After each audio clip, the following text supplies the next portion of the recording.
Telestuudio otsustas saada Asmoga tuttavaks ka meie televaatajatele ning kolmapäeval saigi kohtumine teoks. Kuna ilm oli suht tuuline, siis ei olnud ka koerajuht Reimu kui ka Asmo ise kuigi jutuküllad, aga mõned vastused siiski saime. Piirivalvekordonis Vaskna arvas, et seal on nüüd siis konkreetselt üks isik siis selle koeraga seotud. Kas siin on samat moodi? Jah, täpselt nii.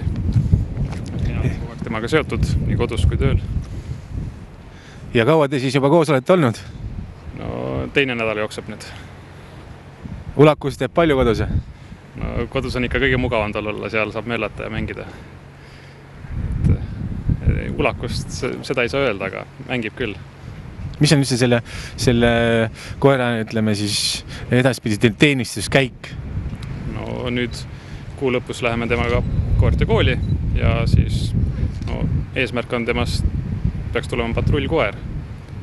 Et selline universaalne koer, kes ajab jälge, otsib narkootikume, hammustab, ründab, kaitseb.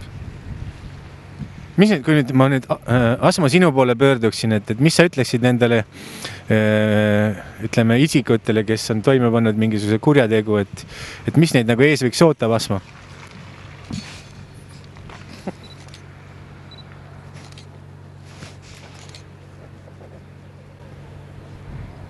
Ta nii tagasi hoidlik, et teile ei oska nagu midagi öelda, et mis peremees võiks öelda?